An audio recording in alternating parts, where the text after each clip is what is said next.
quais são de fato os exames que você aconselha a galera que está em casa de fazer todo ano? Fala, não, vamos lá, então, exame de sangue, o que você recomenda que tem que ter todo ano? Olha, tem alguns exames que a gente pede de forma compulsória, são exames de rastreamento, né?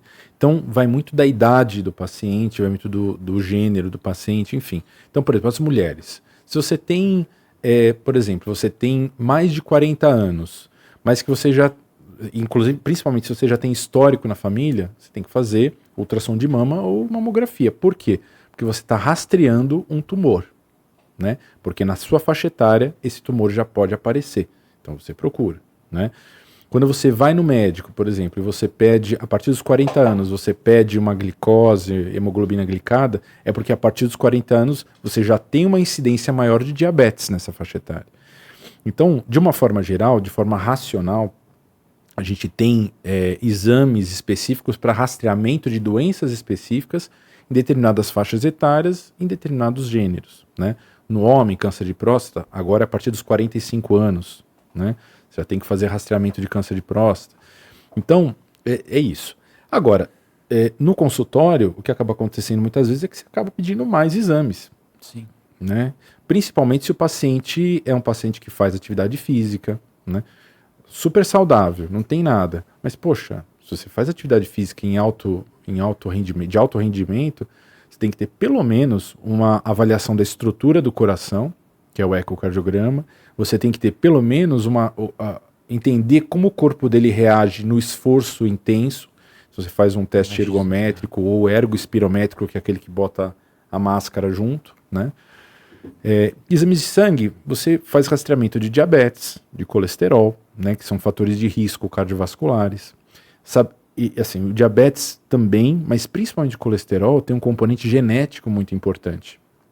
Então você tem pacientes super jovens, saudáveis, fazem atividade física, magrinhos, comem direitinho e o colesterol nas alturas. Eu falei, como é que você justifica isso, né? Se eu como direito, se eu sou magro, se eu faço atividade física e mesmo assim meu colesterol é alto, normalmente tem um componente genético.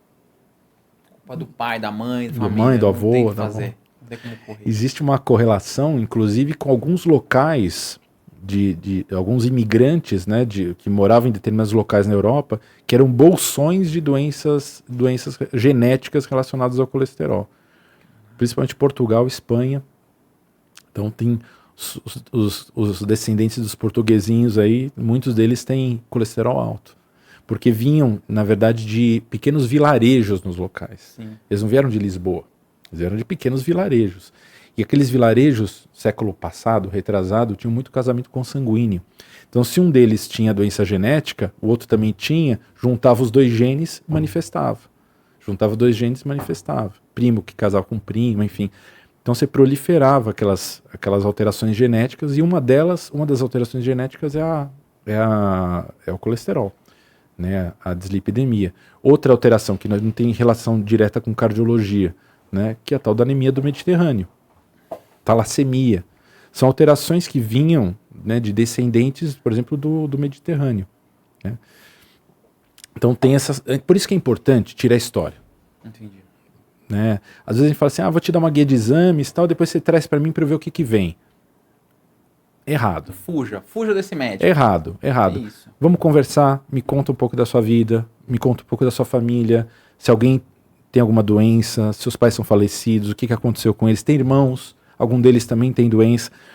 É claro que a gente valoriza o que o avô, a avó, o primo tem, valoriza, claro. Mas para a gente pensar em doenças correlatas, a gente sempre valoriza os parentes de primeiro grau. Excelente. Pai, mãe, irmãos. Meu avô já teve... Ok, é importante. Mas assim, um pai que infartou aos 40 anos, eu tenho que pensar que você tem um risco muito aumentado de ter também. Claro. Né? Um irmão, ou seja, você compartilha genes com ele, né? Um irmão que já infartou aos 38 anos. Poxa, peraí. Tem que olhar para você com mais calma agora, porque alguma coisa tem. Algum fator de risco a mais você tem para tão jovem já ter tido esse tipo de problema. E aí você, às vezes, para esse contexto, você acaba pedindo mais exames do que você pediria para alguém super saudável que não tem histórico nenhum. Então, toda consulta tem que ser personalizada. Exato. Né? Por isso que essa coisa do tudão, né? pede um monte de coisa, igual. Manda aí. Igual para todo mundo. É errado, você tem que personalizar. Tem pessoas que não precisam de determinados exames. Claro. Tem outras que precisam, né? Então você faz, inclusive até de uma forma mais racional, para os próprios planos de saúde, muitos agora você tem que justificar tudo que você pede. Sim. E eu não acho que está errado, porque na verdade exatamente por essa conduta de pedir tudo, fazer uma lista, faz tudo aí, vamos ver o que aparece, acaba indo para o plano de saúde, acaba onerando, enfim. Veja, não estou defendendo o plano de saúde, é que eu acho que tudo tem que ser racional, né? Então, lógico, algumas pessoas precisam de alguns exames, outras algumas não precisam de exame nenhum. Sim. Então é por isso que tem que conversar. Né? E conversar com um médico que, de fato, você entenda que o cara sabe o que tá falando. Tá vendo a diferença? Só nesse bate-papo você já vê que o cara sabe tudo. Então, vai num médico bacana. Ah, mas eu vou ter que gastar. Pô, é sua saúde, cara. Valoriza, pelo amor de Deus. Você às vezes gasta com tanta tranqueira, vai no shopping lá comer tranqueira.